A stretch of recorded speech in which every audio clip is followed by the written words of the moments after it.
a non-verbal character like Anto? Was it a personal or was it research that you had to do for it? Well, the first instance is I used to be a teacher, and in one of my placements I worked with kids who had autism and non-verbal autism.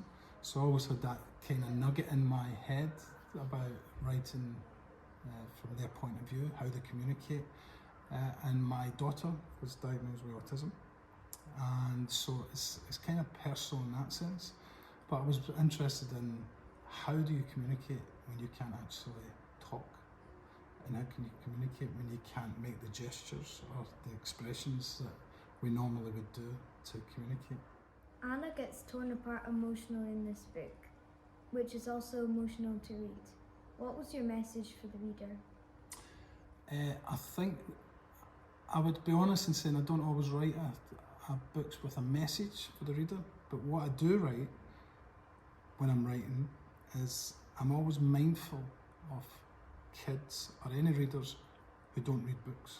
So my books are for people who don't read books, and that's what I'm always really mindful of in terms of short chapters, language that they can recognise, expressions that they can recognise, and very, very simple stories. Don't get too complex in it. So every time I write a book, it's for those people who don't read books. When you wrote Treacletown, who was your intended audience? Was it more for people who live in such communities and so can more resonate and understand Connor's experiences, or Con's experiences as you call them in the book? Or maybe can people who are outside those communities understand and see the world through Connor's eyes and maybe learn from it? Good question. I think it's a bit of both. For people who don't live in those communities, it's about trying to make them aware of being empathetic to characters, people, communities, groups, teenagers, whoever it is, who live and struggle within these communities. This is why Empathy Action Month is so important, and so that leads me to ask you one last question.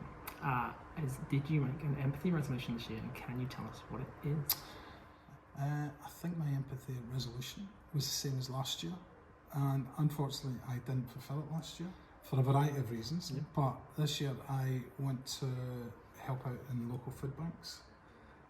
Whether that's specifically what I want to do is transport food parcels to people who can't make it to the food banks themselves.